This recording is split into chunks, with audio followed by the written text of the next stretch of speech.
안녕하십니까. 열린 사이버대학에서 정보 보안을 강의하고 있는 양성미입니다. 자, 오늘은 특강인데요. 암호에 대한 여러 가지 다양한 역사와 그 암호가 어떻게 쓰여져 있는지 다양한 내용들로 이 시간 준비를 했습니다. 자, 암호라고 하면 사실 실제적으로는 컴퓨터와 수학에 의해서 만들어져서 지금은 우리가 사용한다라고 생각을 하게 되는데요.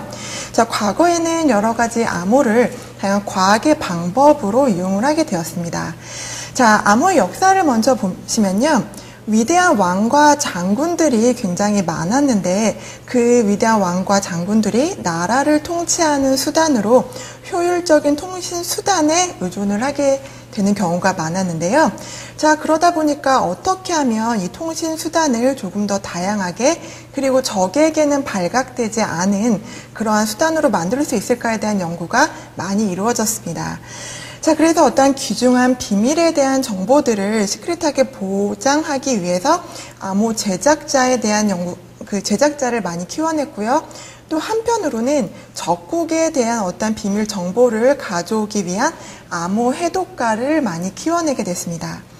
자, 암호라고 하는 것을 어원을 한번 보시면요. 고대 그리스어인데 크립토스라고 해서 비밀이라고 하는 뜻을 가지고 있습니다.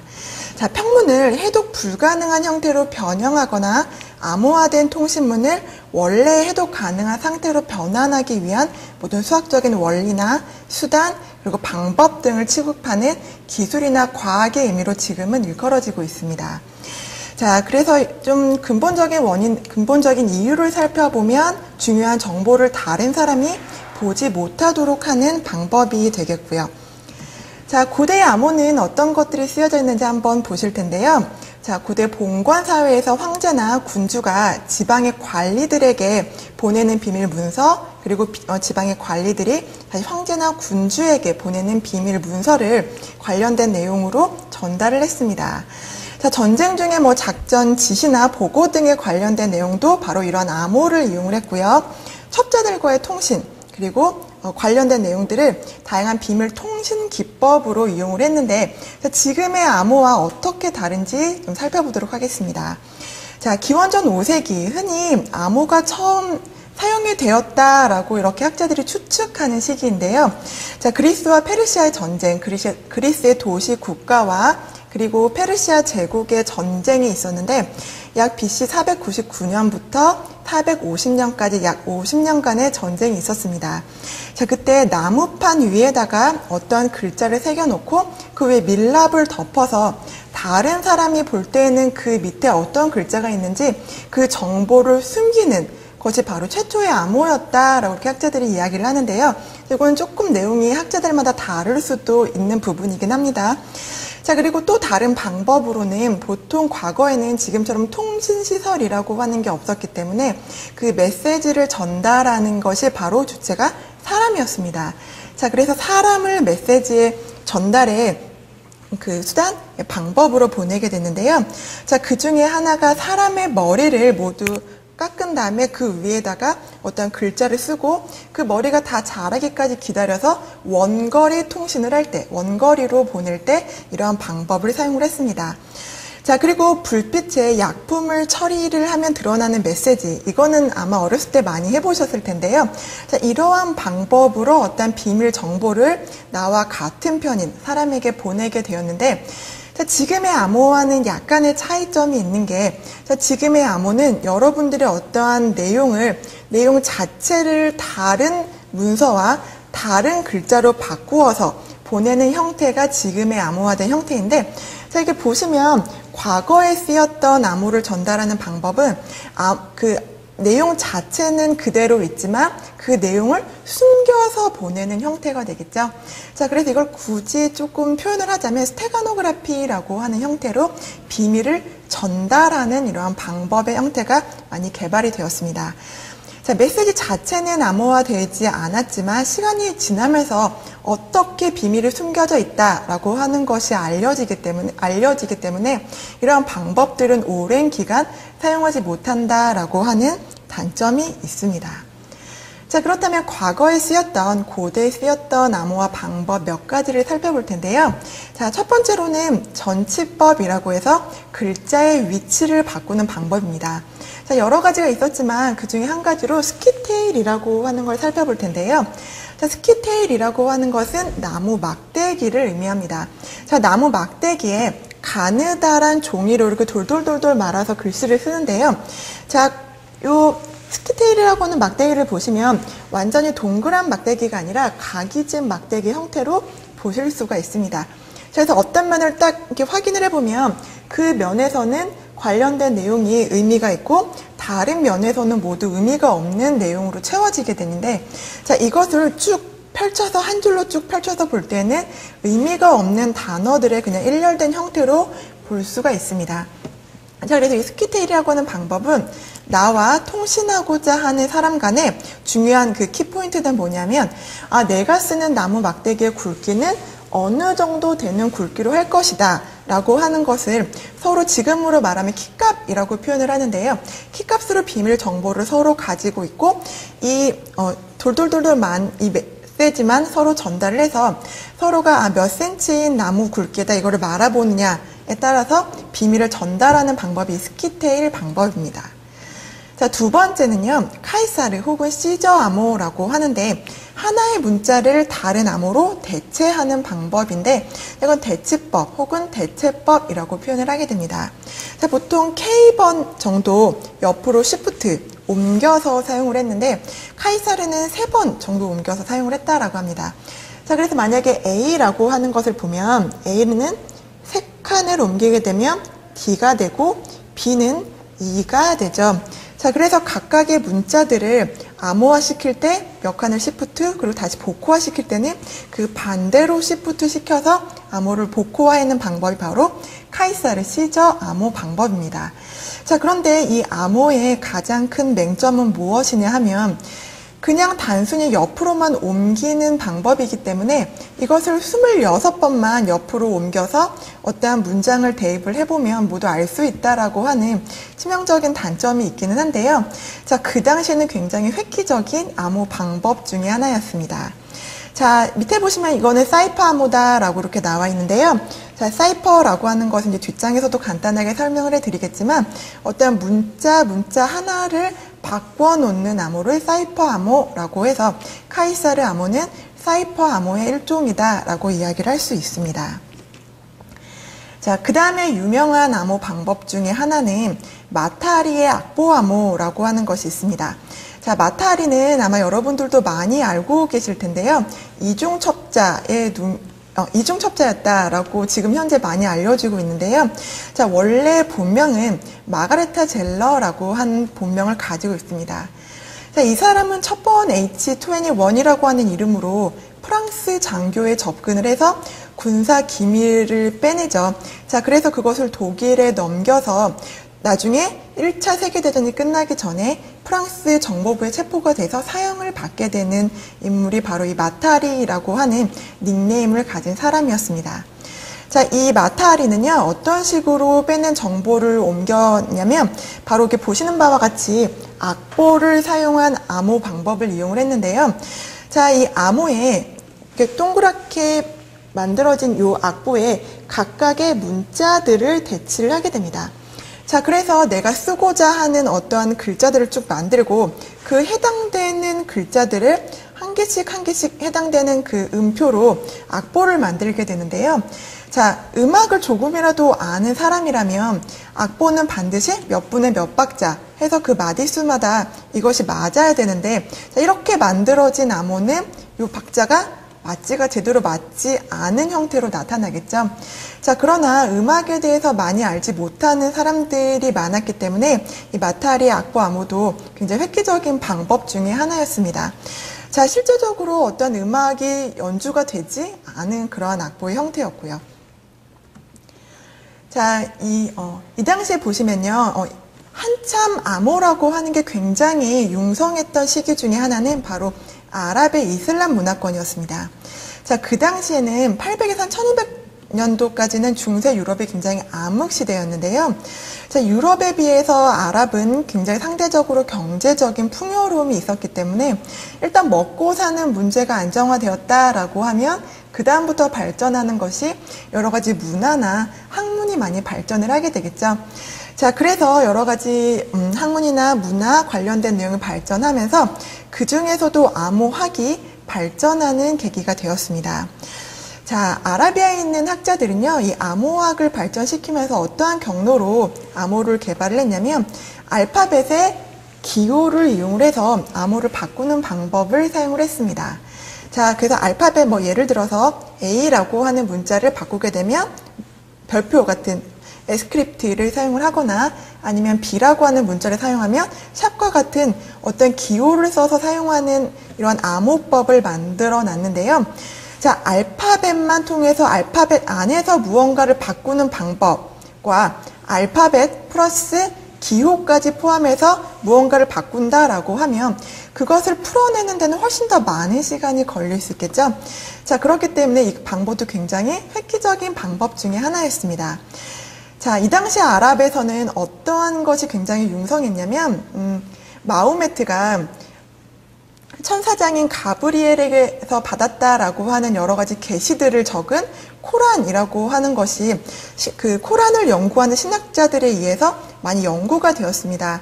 자, 코란을 정리해 가는 과정에서 이것이 실제적으로 이 마호메트가 언제 계시를 받아서 작성을 한 것인지, 그리고 실제적으로 정말 마호메트에 의해서 계시받은 내용이 적절하게 들어가 있는지에 관련된 연구를 많이 했는데요. 자, 그래서 어떤 것을 했냐면 쓰인 단어들이 어떤 단어가 많이 쓰였는지에 대한 빈도수를 분석을 하게 되었습니다. 자, 그래서 특정한 어떤 단어가 많이 쓰였다라고 하면 그 단어가 많이 쓰인 연대를 측정해서 그 연대별로 분류하는 작업을 했고요.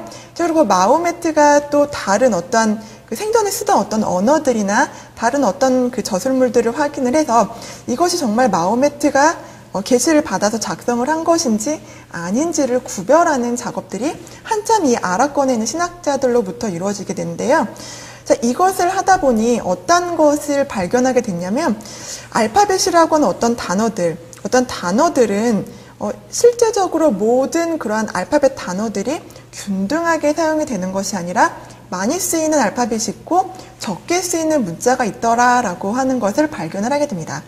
자, 아랍어로 이제 알이라고 하는 것을 표현을 하게 되는데요. 정관사기 때문에 굉장히 많이 쓰이는 단어라고 합니다.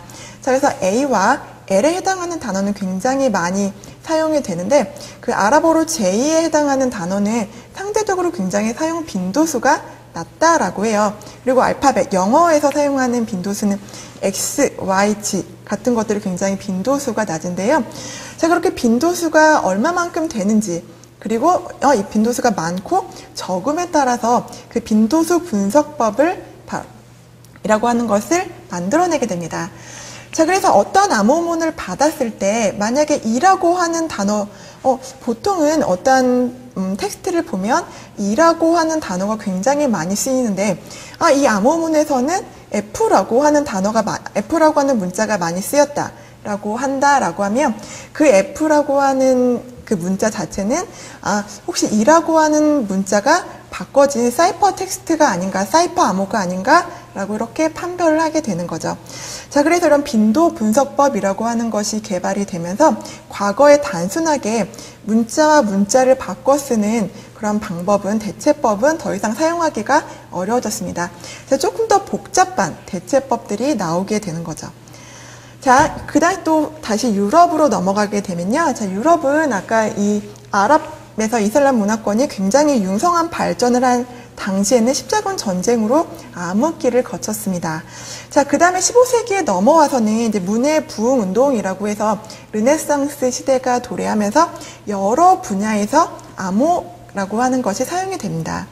자, 봉건시대의 사회였기 때문에 각 국가에 파견된 대사들이 어떤 본국에 전달할 정보에 대해서도 많이 전달을 했고요. 봉건시대가 차츰차츰 무너지고 나서도 각 국에서는 각 나라를 정복하는 정복전쟁에 대한 어떤 그런 시기들이 많이 맞물려 있었기 때문에 이러한 각국에 대한 정보를 빨리 가져오는 이런 첫 버전이 굉장히 유행하게 되었습니다.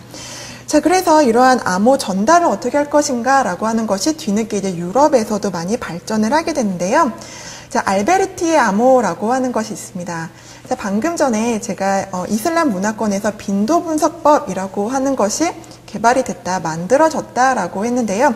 자, 그렇다면 이 빈도 분석법이라고 하는 것과는 조금 더 이런 빈도 분석법에 걸리지 않고 조금 더 안전한 암호를 만들기 위해서는 어떻게 할 것인가에 관련된 내용으로 자, 알베르티라고 하는 피렌체 출신의 시인이자 철학자인데요. 이 사람에 의해서 알베르티 시스템이라고 하는 알베르티 암호가 만들어졌습니다.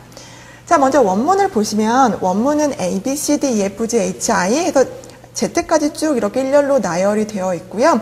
자, 보통의 그냥 일반적으로 단일 사이퍼 암호 같으면 사이퍼 알파벳 그냥 같이 뭐 A는 어떤 글자, B는 어떤 글자라고 해서 1대1로 매핑하는 형태로 이루어져 있습니다. 자, 그런데 알베르티 암호는 어떻게 하냐면 이 사이퍼 이렇게 대칭하는 대칭하는 문자가 한 개만 있는 것이 아니라 하나를 더 만들어서 여러 개를 만들 수도 있고요.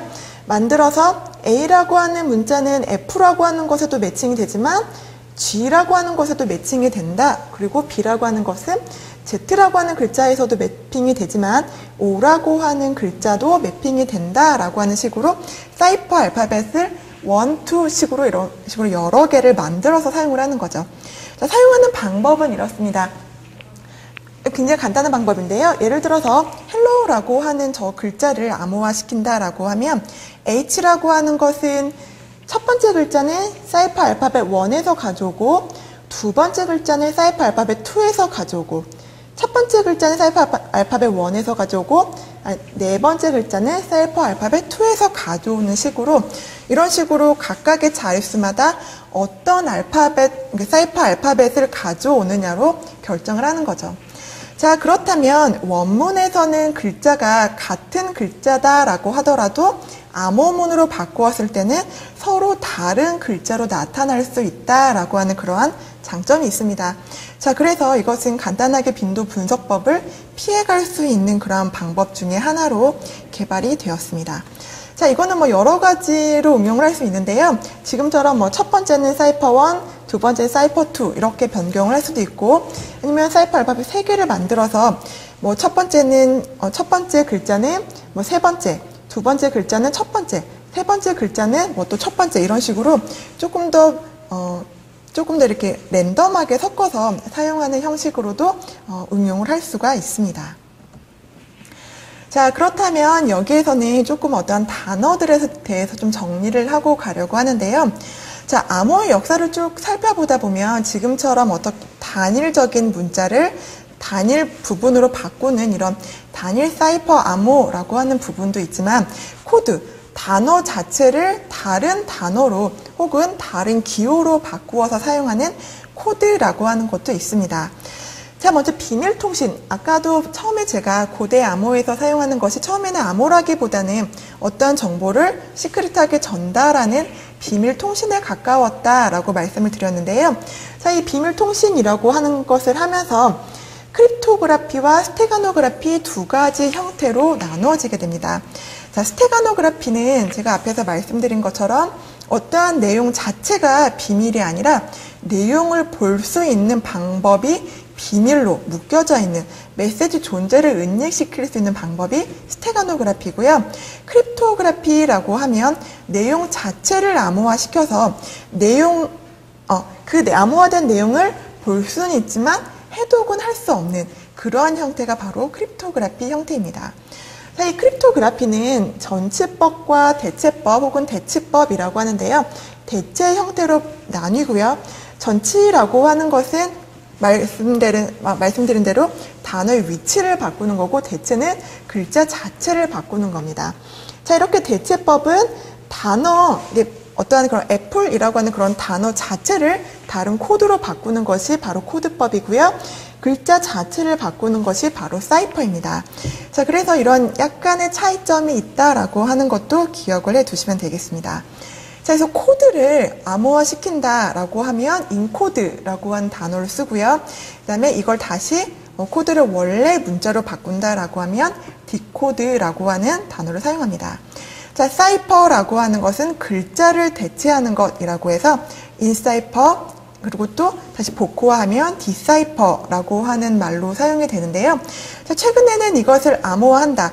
코드 암호나 아니면 사이퍼 암호나 이것을 암호화한다라고 하면 인크립트, 그리고 이것을 다시 복호화한다라고 하면 디크립트라고 이러한 단어로 통용적으로 사용이 되고 있습니다. 자, 전체적으로 이제 암호를 해독한다라고 하면 이제 코드 브레이킹이라고 하는 단어도 사용해서 전체적으로 이 모든 것을 포괄하기도 하니까 이러한 단어의 뜻도 한번 기억을 해 두시기 바랍니다. 네. 자, 지금까지 쭉 고대에서 그리고 뭐 현대까지 넘어오면서 어떠한 단어, 어떠한 그 암호의 유형이 사용이 되었는지 간단하게 정리를 했는데요. 자, 유럽에 있어서 굉장히 중요한 사건이 있었습니다. 자, 이 사건은 어떠한 비밀 문서를 해독을 하느냐, 해독을 하지 못하느냐에 따라 달린 문제였는데요. 아마 여러분도 많이 아시는 여왕일 겁니다. 스코틀랜드의 메리 여왕이라고 있는데, 자, 비운의 여왕이라고 불립니다. 자, 메리 여왕은 두 명이, 아마 여러분들이 굉장히 잘 아시는 메리 여왕은 피의 메리라고 불리는 메리 여왕이 있고, 이 스코틀랜드의 메리 여왕이 있는데요. 피의 메리와는 서로 다른 여왕입니다.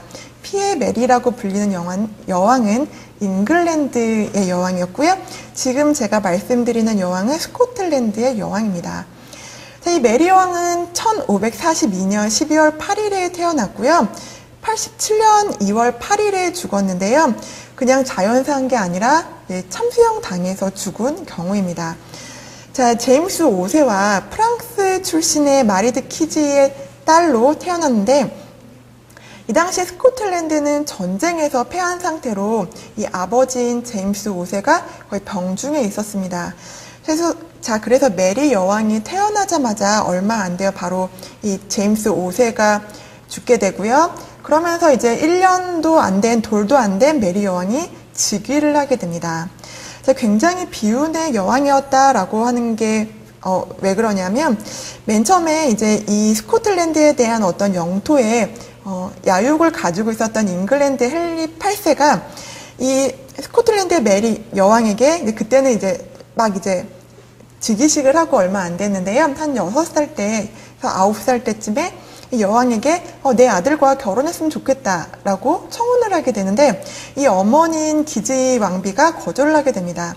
자, 거절을 하면서 어떻게 했냐면 자신의 딸을 자신의 국가인 프랑스로 군함을 태워서 보내게 되죠. 자, 그리고 나서 이 메리는 프랑스에서 계속 자라서 거기에 그 나라의 프랑스에 있는 황제와 결혼을 하게 되는데요. 굉장히 불운한 게 프랑스의 왕비가 된 지 1년도 안 돼서 그 왕이 죽게 됩니다. 굉장히 허약한 체질이었고요. 자, 그러면서 자신의 나라인 스코틀랜드로 돌아와서 그 스코틀랜드에서는 굉장히 많은 복잡한 상황들 때문에 귀족들 간의 어떤 그런 다툼도 있었고요. 그리고 시시때때로 잉글랜드에서 이 스코틀랜드 땅을 침범하고자 하는 그런 위협에도 시달리고 있었습니다. 자, 그러던 찰나에 이제 백작과 결혼을 해서 제임스 6세라고 하는 아들을 낳았는데요. 굉장히 불행하게 어떤 그 자신의 두 번째, 세 번째 남편들과도 굉장히 별로 사이가 좋지 않게 결말을 내서 끝내게 됩니다. 그래서 잉글랜드로 피신을 하게 되는데, 그 잉글랜드에 피신을 할 때 그곳에 있는 엘리자베스 1세는 바로 메리 여왕과 사촌지간인데요. 엘리자베스 1세는 사실 어떻게 보면 정식적으로 왕위 계승권을 물려받았다라고 할 수 없는 서자 출신이었습니다. 그래서 굉장히 좀 복잡한 역사가 있긴 하지만 그 엘리자베스 1세는 개신교 쪽에 몸담고 있었고요. 이 스코틀랜드의 메리 여왕은 카톨릭 쪽에 몸을 담고 있었습니다. 자, 그러면서 후에는 어떤 종교적인 이념의 갈등으로까지 번져서 이 메리 여왕은 엘리자베스 1세 여왕이 굉장한 미움을 받게 되죠. 자, 결국 엘리자베스 여왕은 메리 여왕을 이제 감금시키고 메리 여왕은 엘리자베스 1세를 암살하게 되는 그런 여러 가지 정황들에 묶이게 되는데, 자, 베밍턴이라고 하는 사람이 있고 기퍼드라고 하는 사람이 있습니다. 이 베밍턴이라고 하는 사람은 굉장히 독실한 카톨릭 신자였기 때문에 자신이 인정하지 않은 엘리자베스 1세 여왕을 몰아내고자 했기 때문에 메리 여왕을 구출하고자 하는데요.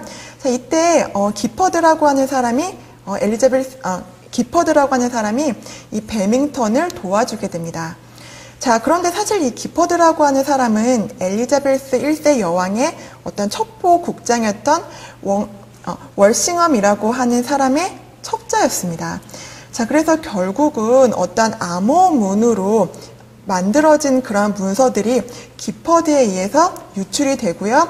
결국은 이 암호문을 해독하느냐 해독하지 못하느냐에 따라서 엘리자베스 1세 여왕은 자신의 자리를 굳게 지킬 수도 있고 메리 여왕은 자신이 사느냐 죽느냐의 문제로까지 발전을 하게 됩니다.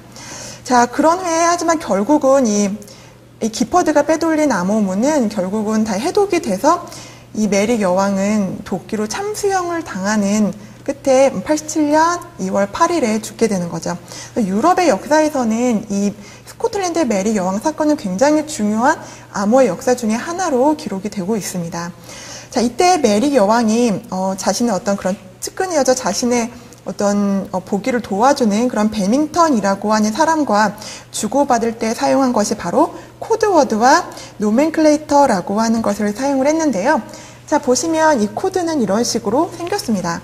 자, 아까 코드라고 하는 것을 말씀을 드릴 때, 자, 사이퍼라고 하는 것은 하나의 문자를 다른 문자로 바꾼다라고 한다면, 이 코드라고 하는 것은 단어 자체를 다른 것으로 바꾼다라고 말씀을 드렸습니다.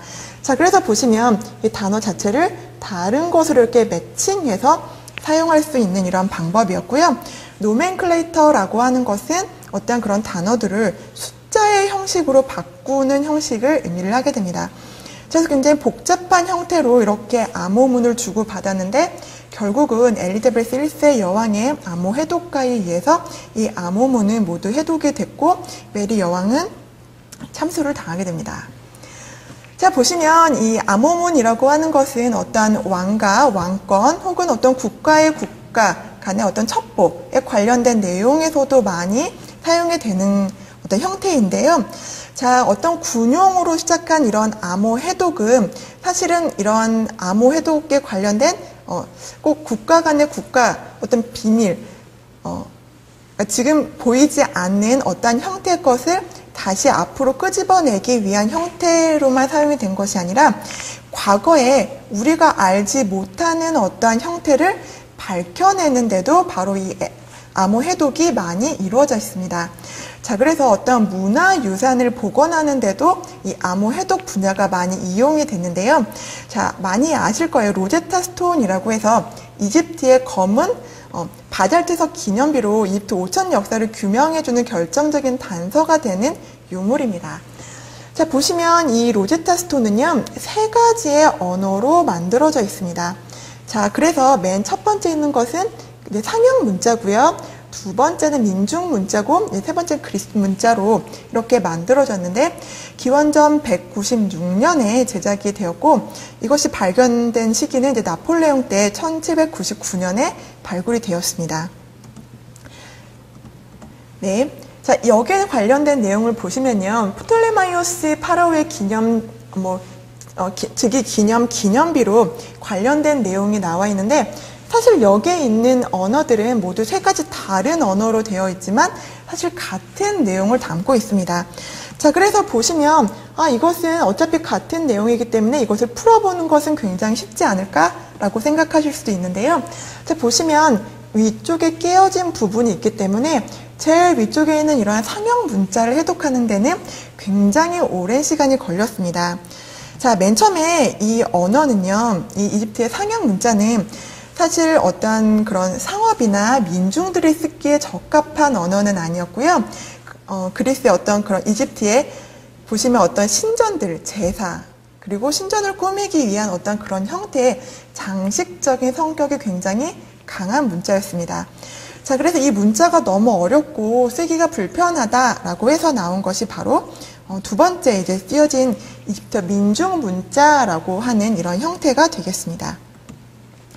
자, 최근에 이제 사람들이 이 이집트의 상형 문자를 어떤 문자로 생각을 했냐면 이것은 뜻을 담고 있는 표의 문자일 것이다 라고 생각을 해서 연구를 했는데 이 부분에 대한 연구가 굉장히 더디게 진행이 되었습니다. 자, 그래서 이것이 굉장히 오랫동안 오픈이 되지 않다가 샹폴리옹이라고 하는 사람이 이 문자가 일종의 표 문자가 아닐까라고 생각을 하게 되죠. 그러니까 알파벳처럼 음을 나타내는 문자가 아닐까라고 하는 생각을 하게 됩니다.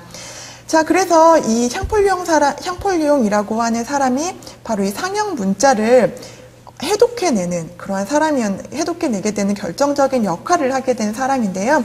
이 샹폴리옹이라고 하는 사람은 굉장히 천재적인 사람이었는데 오래 살지는 못하고 40 초반에 요절을 한 사람이기도 합니다.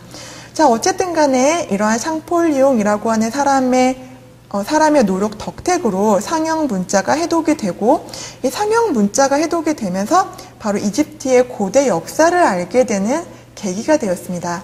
자, 그래서 이집트의 어떤 람세스 왕에 대한 이야기와 관련된 과거의 어떤 내용들에 대해서 지금 현재 우리가 알고 있는 내용들이 바로 이 고대 이집트의 상형 문자를 해독해서 얻은 내용들이 많다라고 하는 내용입니다.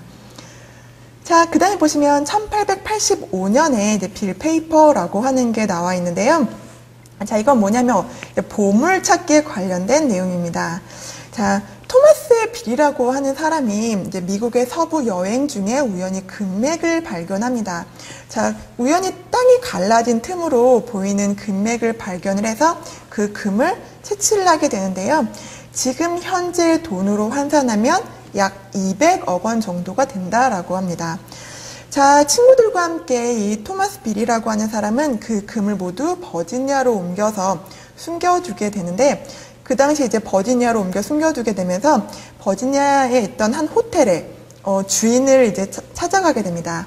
그 호텔 주인은 이제 모리스라고 하는 사람인데요. 이 모리스는 굉장히 평판이 좋은 사람이었습니다. 친절하고 성실하고 굉장히 좋은 평판으로 호텔을 잘 운영하고 있었던 사람인데 그 사람에게 편지를 한 장 남겨주게 되죠.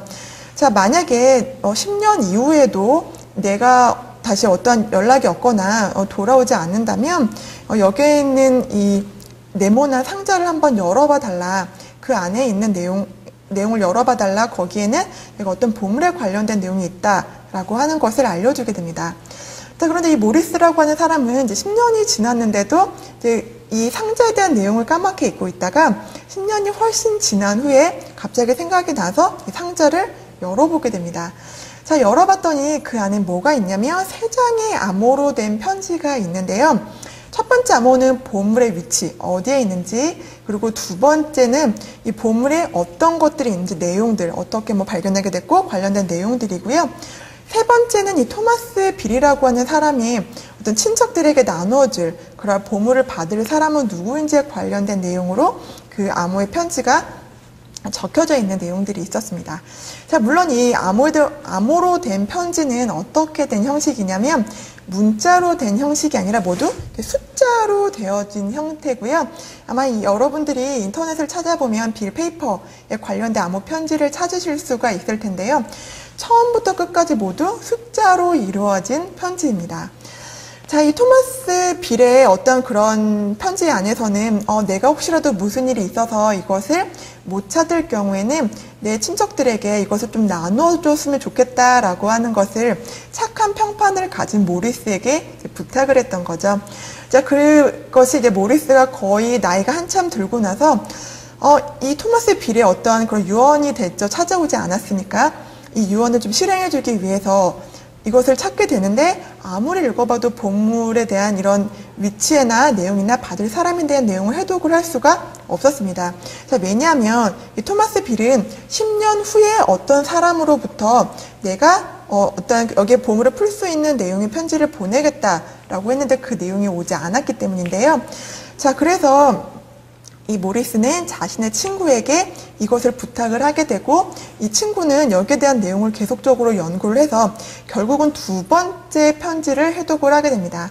자, 이 두 번째 편지는 어떻게 해독하게 되냐면 이제 독립선언서에 대한 문자들로 해독을 하게 되는데요. 그 숫자가 그 독립선언서에 있는 단어들의 숫자, 로 되어 있어서 첫 번째에 있는 그 단어, 만약에 260번이다 라고 하면 260번째 있는 단어, 그 단어의 첫 번째 글자, 만약에 173번이다 라고 하면 독립선언문에 170 몇 번에 있는 글자의 그 첫 번째 글자를 하나하나 맞추어서 만들어내는 형태로 바로 두 번째 있는 암호문을 펼쳐냈습니다. 자, 그런데 첫 번째와 세 번째 암호문의 형태는 아무리 봐도 어떤 문서에서 이것을 가지고 왔는지를 확인할 수가 없어서 결국은 풀지 못했고요. 지금까지 다양한 암호학자들이 이 부분에서 많이 연구를 했는데 결국 지금까지도 회독을 하지 못했습니다. 자, 그래서 빌 페이퍼라고 하는 책을 통해서 이제 관련된 내용을 적어놨죠. 이러한 암호문이 있고 이러한 내용들이 있는데 어떻게 해야 된다, 어떻게 풀 수 있을지를 발견해야 된다라고 하는 관련된 내용을 적은 책이 바로 빌 페이퍼입니다. 자, 그런데 여기 든 진위는 지금까지도 의견이 분분한데요. 이미 미국의 정보 당국에서 금을 모두 가져갔다. 혹은 이것 자체가 모두 허구다. 라고 하는 내용으로 의견이 분분한데 여전히 보물을 찾는 사람들의 호기심의 대상이 되는 게 바로 1885년에 만들어진 빌 페이퍼입니다. 자, 세 번째는요, 찰스 베비지라고 하는 사람에 관련된 내용인데, 자, 이 사람은 19세기의 암호 해독가입니다. 자, 이 사람은 굉장히 부유한 사람이었는데, 부유했지만 학자는 아니었고요. 그냥 다양한 분야에 관심이 많은 사람이었습니다. 자, 그래서 이 사람이 했던, 연구한 내용 중에 하나는 뭐냐면, 나무의 나이테가 기후와 관련이 있을 것이다 라고 하는 것을 연구를 해서 만약에 고대에 어떤 기후를 알려고 한다라고 하면 나무의 나이테의 어떤 그런 간격들을 조사를 하면 과거에는 어떤 기후였는지 알 수 있을 것이다 라고 하는 것에 대해서 연구한 사람도 바로 이 찰스 베비지라고 하는 사람입니다. 자, 그리고 다양한 부분에 흥미가 많아서 사망률에 대해서 저도 조사를 했는데요. 바로 이때 조사에서 만들어 놓은 통계, 사망률이 지금 현재 보험업계에서 사용하고 있는 바로 사망률표가 되겠습니다. 자, 이 찰스 베비지라고 하는 사람은 암호 부분에서도 다양한 암호들을 많이 연구를 했는데 하필 그때 당시가 영국 정부가 연합국으로 해서 러시아와 크림 전쟁을 벌이고 있는 시점이었기 때문에 찰스 베비지가 연구한 암호는 많이 오픈이 되지 않았습니다. 이제 두 가지 설로 해석이 되는데요. 찰스 베비지라고 하는 사람 자체가 자신의 어떤 업적들을 오픈하는 것에 그다지 관심이 없었던 사람이다 라고 하는 설이 하나 있고, 두 번째는 당장에 여러 가지 암호 기법이 필요했던 영국 정부에 의해서 이러한 찰스 베비지가 만들어 놓은 다양한 암호 기법이 많이 비밀로 묶여졌다라고 하는 설 두 가지로 이렇게 나눌 수가 있는데요. 어쨌든 굉장히 유명한 암호학자 중에 한 명이었습니다. 자, 1차 세계대전 전쟁은 다양한 기술을 발전시키는데요. 자, 그 중에서도 이 암호라고 하는 부분도 굉장히 많이 발전된 시기였습니다. 독일이 암호 때문에 가장 큰 피해를 입었는데요. 바로 연합군의 암호 해독 기술이 굉장히 뛰어났기 때문입니다. 자, 독일은 당시 애니그마라고 하는 기계를 이용해서 암호를 만들어서 전송을 했는데요. 자, 앨런 튜닝이라고 하는 사람이 바로 일기예보를 암호화하지 않았을까라고 하는 어떤 형태의 착안을 해서 이 부분을 해독하는데 큰 영향을 미칩니다.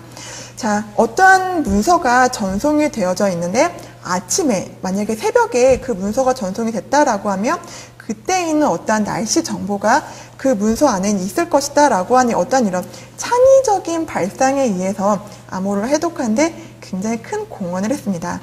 자, 앨런 튜닝에 관련된 좀 몇 가지 에피소드가 있는데요. 앨런 튜닝은 굉장히 유명한 암호학자였지만 그 당시에 동성애자였다라고 합니다. 지금은 동성애자라고 하는 그런 타이틀이 또 사회적으로 사장이 되거나 그렇게 무슨 큰 병이 있고 이렇게까지 취급되는 건 아니었는데 그 당시에는 동성애자라고 하는 것이 사회적으로 굉장히 지탄을 많이 받았다고 해요. 결국은 이 사과를 먹고 자살을 하게 되는데 그때 이제 먹었던 사과가 맥킨토시라고 하는 사과라고 합니다. 그래서 이제 한동안은 그 맥킨토시 로고, 애플사의 로고가 바로 한이 깨물어진 그런 사과 형태였는데요. 앨런 튜닝이라고 하는 사람이 워낙이 창의적인 암호학자였지만 어떤 그런 공학이나 이공계 쪽에 이런 암호학자였지만 인문학의 어떤 그런 개념을 많이 가지고 있었던 창의적인 사람이었기 때문에 애플사가 바로 이 사람의 어떤 창의성을 이어받고자 한 게 아닌가라고 하는 이런 추측들도 많이 나와 있던 그런 에피소드가 있습니다. 네, 그 다음 보시면 이제 태평양 전쟁에 관련된 내용인데요. 자, 미군의 암호 중에 이제 나바호 언어를 이용한 암호문이 있습니다. 자, 미국의 이날 암호가 일본군에 의해서 계속적으로 해독이 되면서 미국은 자신의 어떠한 그런 작전에 대해서 한계를 느끼게 되죠. 자, 그러면서 나바오라고 하는 언어가 특수한 언어가 있었는데 이 나바오 언어는 인디안 족속의 언어로 미국인들조차도 그 의미가 어떤 것인지 잘 아는 사람이 없을 정도로 굉장히 알기 어려운 언어가 바로 나바오 언어입니다. 나바오 언어는요, 음으로만 전달이 되어서 그냥 어렸을 때부터 가족과 가족에 의해서만 이렇게 전달이 되어서 배울 수 있는 언어인데 언어 체계가 굉장히 복잡해서 어렸을 때 배우지 않으면 그 언어를 절대 배울 수 없는 그러한 특성을 가지고 있었다고 해요. 자, 그래서 이렇게 나바오 인디언들을 바로 이 언어의 통신병으로 차출을 해서 언어를 만든 그런 암호문을 만들어서 통신을 하게 됐는데요. 굉장히 성공적으로 전쟁이 끝날 때까지 이 나바오 언어는 해독이 되지 않았습니다. 나중에 우리가 이런 언어를 써서 우리가 이렇게 암호문을 만들었다라고 하는 것을 오픈할 때까지는 해독이 되지 않은 게 바로 미군이 썼던 나바오 언어를 이용한 암호문이었습니다. 자, 마지막으로 보시면요. 이제 최근에 연구되고 있는 분야로 절대로 깨지지 않은 완벽한 양자 암호라고 하는 것에 대해서 연구를 하고 있습니다. 자, 지금까지 가장 강력한 암호다라고 하면 공개키 기반 구조에 사용하는 RSA를 들 수 있는데요. 자, RSA도 언젠가는 암호로서 깨질 수 있지 않을까라고 하는 암호 해독과에서 계속적으로 연구되고 있는 분야 중에 하나죠. 자, 그런데 절대로 끼어지지 않을 것이다 라고 연구가 되고 있는 분야는 바로 물리학에서 사용하는 양자 암호입니다. 자, 베넷이라고 하는 사람이 하이젠베르크의 불확정성의 원리라고 하는 것을 이용해서 만들었는데요. 자, 불확정성의 원리라고 하는 것은 어떤 사물을 측정할 때 측정하는 행위에 의해 측정당하는 물체가 영향을 받기 때문에 정확하고 정교한 측정을 불가능하다라고 하는 원리입니다.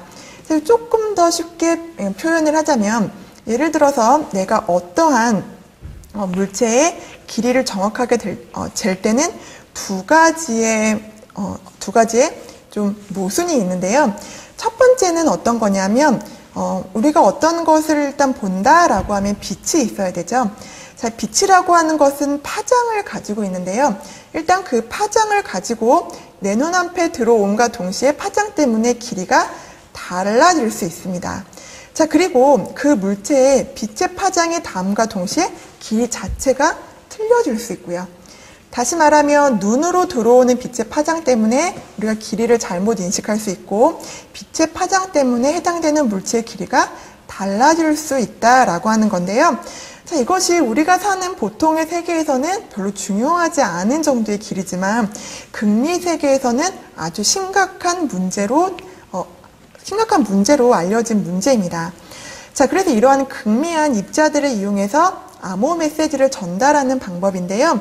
자, 그래서 만약에 A라고 하는 사람과 B라고 하는 사람이 서로 통신을 한다라고 하면 그 중간에서 어떤 이 도청자가 해당되는 메시지를 도청하려고 시도를 하게 되면 이 극미한 입자들은 도청하려고 시도함과 동시에 변형을 일으키게 됩니다. 자, 그러면 메시지를 주고받는 당사자들이 누군가가 지금 현재 이 메시지를 도청하려고 하고 있구나 라고 하는 걸 감지를 하게 됩니다. 자, 그렇게 감지를 하게 되면 통신하는 것을 중단하게 되겠죠. 자, 그렇게 되면 A라고 하는 사람과 B라고 하는 사람 사이에 문자는 더 이상 통신을 중단하게 돼서 다른 암호 체계로 바꾸어서 통신을 할 수 있도록 하게 되는 게 바로 양자 암호입니다. 자, 이것이 정말로 이루어질까라고 하는 것이 상당히 의문점인데요. 1988년에 약 30cm 정도 되는 거리에서 이것이 바로 베넷에 의해서 한번 확인이 된 상황이고요. 자, 계속적으로 지속적인 연구를 통해서 1995년 제네바 대학 연구원에 의해서 제네바에서 리옹까지의 약 23km 구간의 거리인데요. 광섬유 통신을 이용해서 이 양자 암호가 통신이 되는 게 바로 성공을 했다라고 하는 연구 결과가 있습니다.